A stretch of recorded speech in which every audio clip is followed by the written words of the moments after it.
পশ্চিমবঙ্গের জন্য ৮ থেকে ৯ তারিখের মধ্যে লোকালাইজড ধরনের অ্যাক্টিভিটি থাকার সম্ভাবনা রয়েছে। লোকালাইজড থান্ডারস্টর্ম অ্যাক্টিভিটি, দু এক জায়গায় হালকা থেকে মাঝারি ধরনের বৃষ্টিপাত, বজ্রবিদ্যুৎ, দমকা হাওয়া থাকার সম্ভাবনা রয়েছে, বিশেষ করে পশ্চিমের জেলার দিকে। খুব সিগনিফিকেন্ট সেরকম কিছু না, দু এক জায়গায় আইসোলেটেড অ্যাক্টিভিটি, থান্ডারস্টর্ম অ্যাক্টিভিটি, দমকা হাওয়া থাকার সম্ভাবনা, বৃষ্টিপাতের সম্ভাবনা। 10 তারিখ থেকে কিছুটা বাড়ার সম্ভাবনা রয়েছে। বিক্ষিপ্ত বৃষ্টিপাতের সম্ভাবনা থাকছে 10 তারিখ থেকে পরবর্তী ৩-৪ দিন দক্ষিণবঙ্গের জেলাগুলিতে।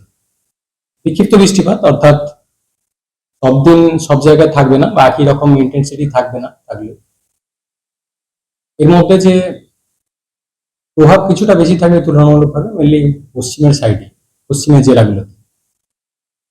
দু এক জায়গায় দমকা হাওয়া ৪০ থেকে ৫০ কিলোমিটার প্রতি ঘন্টায়, বজ্রবিদ্যুৎ সহ বৃষ্টিপাতের সম্ভাবনা থাকবে।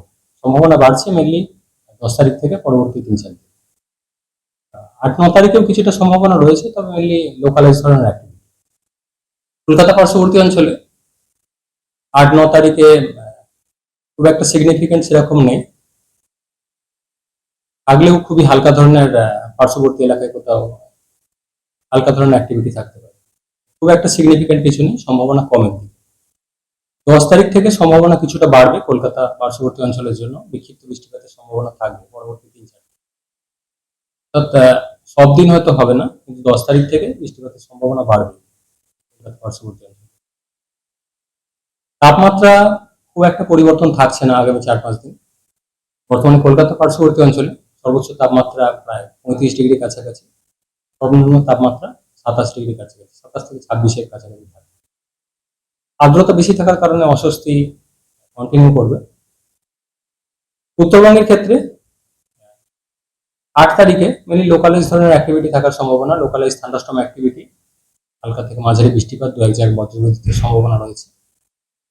উত্তরবঙ্গে ৯ তারিখ থেকে বৃষ্টিপাতের সম্ভাবনা বাড়ছে, বিশেষ করে সেটা উত্তরের জেলাগুলোতে প্রভাবটা বেশি থাকবে তুলনামূলক। ৯ তারিখ থেকে পরবর্তী ৪-৫ দিন বজ্রবিদ্যুৎ সহ বৃষ্টিপাতের সম্ভাবনা, দমকা হাওয়া থাকার সম্ভাবনা রয়েছে, প্রভাব বেশি থাকবে উত্তরবঙ্গের উত্তরের জেলাগুলো। সমুদ্রে একটা সিস্টেম রয়েছে বর্তমানে, দক্ষিণ পশ্চিম বঙ্গোপসাগরে সংলগ্ন পশ্চিম মধ্য বঙ্গোপসাগরের কাছাকাছি নিম্নচাপ অবস্থান করছে, কিন্তু সেটার পজিশন আমাদের পশ্চিমবঙ্গ থেকে অনেকটাই দূরে, এবং সেটার প্রত্যাশিত গতিপথ আগামী ২৪ ঘন্টায় উত্তর উত্তর পশ্চিম দিকে, তারপর কিছুটা ডাইরেকশন চেঞ্জ করে উত্তর উত্তর পূর্ব দিকে মুভমেন্টের সম্ভাবনা রয়েছে। কিন্তু যে মুভমেন্টের কথা বলা হলো, আগামী ২৪ ঘন্টায় পশ্চিম মধ্য বঙ্গোপসাগরের কাছাকাছি থাকার সম্ভাবনা রয়েছে। পরবর্তী ২৪ ঘন্টায় মধ্য বঙ্গোপসাগরের দিকে অগ্রসর হওয়ার সম্ভাবনা।